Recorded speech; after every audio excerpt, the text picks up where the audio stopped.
नमस्कार, मैं हूं मेघा हिंदुस्तानी। स्वागत करती हूं आपका माटी के लाल पर। दोस्तों, भारतीय जनता पार्टी के नेता एक के बाद एक खुद की पार्टी का पोल खोलते हुए नजर आते हैं। अभी आपने हाल फिलहाल में देखा कि कैसे कंगना रनौत ने नितिन गडकरी पर निशाना साधा था। अब नितिन गडकरी खुद अपने ही सरकार पर निशाना साधते हुए नजर आए। तो आखिर नितिन गडकरी ने किस विषय पर भारतीय जनता पार्टी को घेरा है या अपनी ही पार्टी की पोल पट्टी खोलने का कैसे काम किया है, वो आपको विस्तृत बताएंगे। इस वीडियो को अंत तक देखिए। स्क्रीन पर नजर डालिए। नवभारत टाइम्स की खबर है, लिखा है, लड़की बहन योजना से लटकी सब्सिडी, बंद होने की कगार पर उद्योग, सरकार को विषकन्या बता नितिन गडकरी का निशाना। केंद्रीय मंत्री नितिन गडकरी ने नागपुर में उद्यमियों को संबोधित करते हुए सरकारी सब्सिडी पर निर्भर रहने के बजाय आत्मनिर्भर बनने की सलाह दी। उन्होंने ये भी बताया कि सरकार की अन्य योजनाओं के वित्तीय प्रतिबद्धताओं के कारण सब्सिडी मिलने की कोई गारंटी नहीं होती। नितिन गडकरी के बयान पर विपक्ष ने तंज कसा है। अब आपको बताते हैं कि ये कौन सा योजना है जिसके बारे में नितिन गडकरी आज इतना विवश हो गए हैं, जिसकी वजह से उन्हें ये कहना पड़ गया कि आप सब्सिडी के पैसों पर उम्मीद मत लगाइए। और यहाँ तक कि उद्योगपतियों को भी प्रोत्साहित करना पड़ गया कि आप आकर निवेश कीजिए। अब आप अंदाजा लगा सकते हैं कि भारतीय जनता पार्टी का राजकोष कितना खम हो चुका है, या यूं कहूं कि आर्थिक संकट से महाराष्ट्र राज्य कितना गुजर रहा है। जिस मुंबई को फाइनेंशियल वित्तीय कैपिटल राजधानी बताया जाता है, वही स्टेट आज आर्थिक तंगी से गुजर रहा है।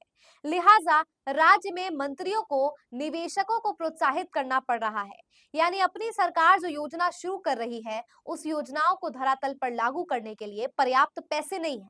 और उन पैसों के लिए अब भारतीय जनता पार्टी अपने पल्ला छुड़ाने के लिए, अपना पल्ला झाड़ने के लिए निवेशकों को और आम इंसान को आत्मनिर्भर रहने के लिए कह रही है। अब आपको पता है, मुफ्तखोरी की राजनीति को लेकर तो नितिन गडकरी निशाना साधते हुए नजर आते हैं। लेकिन क्या सवाल ये उठता है कि मुफ्तखोरी की राजनीति को लेकर भारतीय जनता पार्टी इसलिए सवाल उठाती है क्योंकि सरकार के पास उतने पैसे ही नहीं है कि वो मुफ्त राशन, मुफ्त पैसे या मुफ्त नीतियों के तहत महिलाओं को, बुजुर्गों को या किसी भी वर्ग या किसी भी व्यक्ति को पैसे आवंटित कर सके। क्या भारतीय जनता पार्टी के शासनकाल में आर्थिक तंगी से गुजर रहा है भारत? ये सबसे बड़ा सवाल है।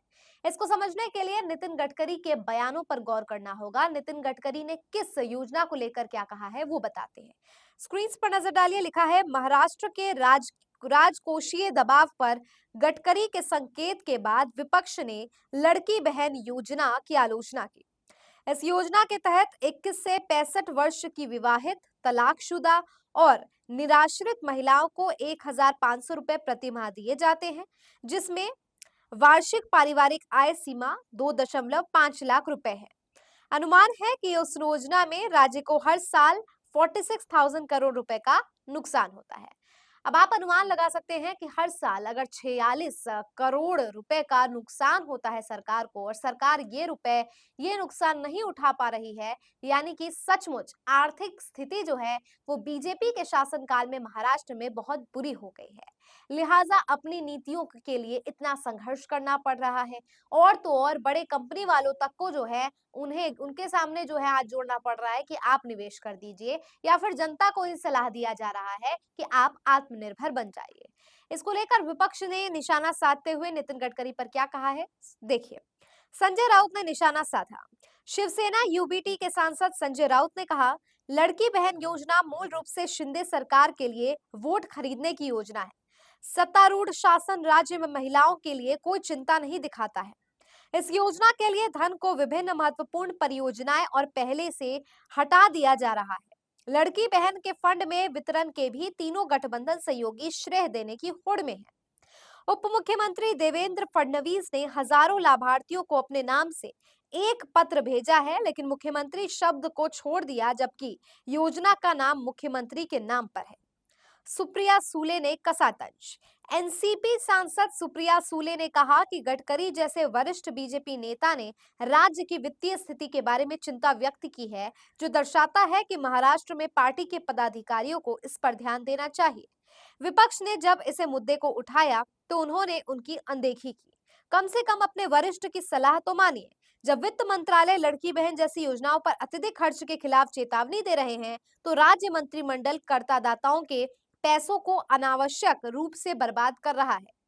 अब ये बयान सुप्रिया सुले और संजय राउत का मौजूदा महाराष्ट्र के मुख्यमंत्री एकनाथ शिंदे पर भी सवाल उठता है कि आखिर भारतीय जनता पार्टी हमेशा इस बात से अपना पल्ला क्यों झाड़ लेती है कि महाराष्ट्र में सब कुछ ठीक है, जबकि नितिन गडकरी ऐसे बयान दे रहे हैं जिसमें वो इन्वेस्टर्स को कह रहे हैं, बुला रहे हैं और कह रहे हैं कि सरकार को इसमें हस्तक्षेप नहीं करना चाहिए, सरकार का इंटरफेरेंस विष कन्या जैसा है।